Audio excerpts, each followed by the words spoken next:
Hi, I'm Jim Juback, and welcome to my YouTube video for Wednesday, March 8th. Before we get to the unimportant stuff like the Fed, the state of the world, supernovas, I got one prediction coming. Let's talk about the really important thing, which is that it's March. Baseball season opening day is early this year. It's actually March 30th. So we're in the same month as opening day.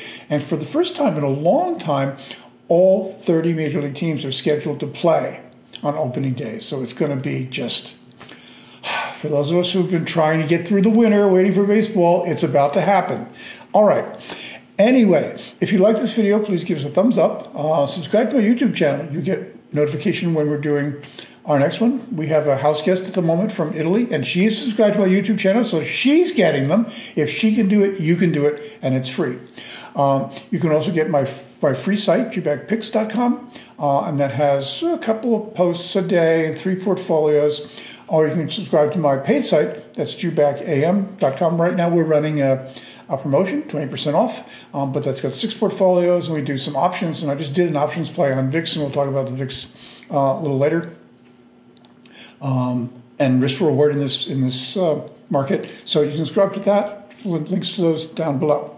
Okay, so Tuesday and Wednesday, Fed Chair Jerome Powell went in front of the Senate and the House to deliver their regular Fed report on the economy and interest rates and all that. So there's specific news from that, but I'd also like to look at a larger question. The largest question, which is the topic for today, is how long before climate change forces the Fed to rethink inflation completely? Okay, before we get to that theoretical question, Powell basically went before the Senate and the House and said, hey, guys, you know, we're going to raise rates higher than anyone expected, and we shouldn't take 50 basis points off the table for the March 22nd meeting. And if you look at the CBOE FedWatch tool, which I highly recommend to you, it's free on the CME site. That's the CBOE, it's the CME, Chicago Mercantile Exchange. They track the odds of a rate move at each Fed meeting. And this is the odds for the March 22nd meeting. It's about 50-50. This would be a 25 basis point cut. This would 25 basis point increase. This would be a 50 basis point increase. What's interesting is if you look down below and you see how the numbers have been going for the last week, right now the market is saying there's a 51% chance that the Fed will raise by 50 basis points. A week ago, this is only a week ago, those odds were 24%.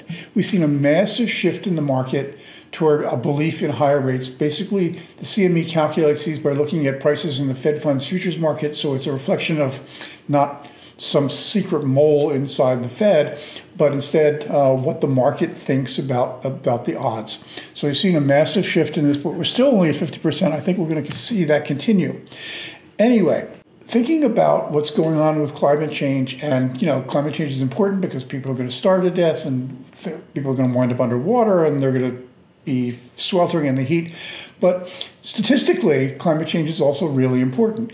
This comes to mind because of we have impending February jobs numbers on Friday. We had a big blowout in January because largely we had about 200,000 jobs, additional jobs created by the fact that it was warmer than usual in January. And the likelihood is we're going to see another big increase in that. And what happens is that not only do you get the actual absolute change in numbers, but since all these numbers are seasonally adjusted, the statisticians are going back into history and looking at, hey, these are the number of people who lose their jobs, usually in January because of cold weather.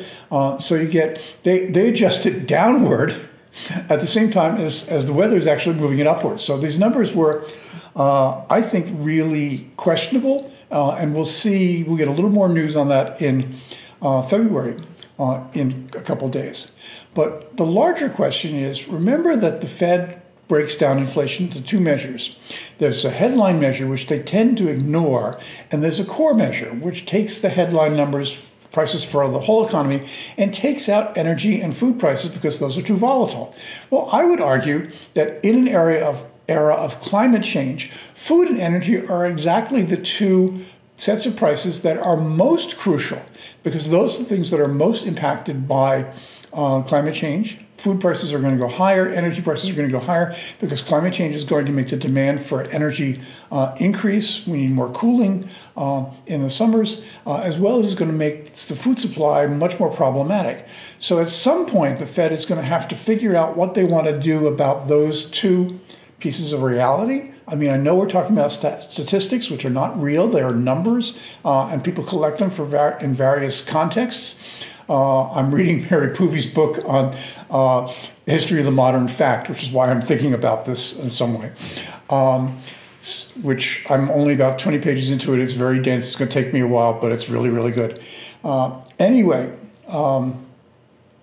at some point, statistics have to connect with the real world. And I think we're getting to that point in terms of inflation and global climate change.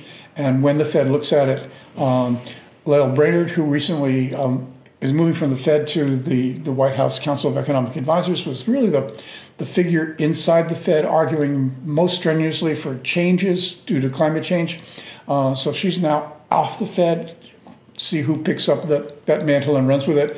But I think we're going to be seeing a lot of changes in numbers, and they're going to be, for a while, not as reliable as they used to be. Thanks for watching. It's been Jim Juback. If you like this video, please give it a thumbs up. Subscribe to my YouTube channel. It's free, where you get notification when we do our next video. We're doing about 3 a week. If you want more of my stuff, you can go to my free site. That's jubackpicks.com. A couple posts a day and 3 portfolios. Or you can go to my paid site. That's jubackam.com. And that's got 6 portfolios. Most recently, and part of those portfolios is different, is that I do some options and some ETFs. And on Monday, I made a recommendation to buy some calls on the VIX, because the VIX was really, really low, and we've got a huge number of potentially market-moving events coming up. So you want to read that, you can subscribe to my site. Currently, there's an offer out there for 20% off. So hope we have you as a new reader. Thanks very much for watching.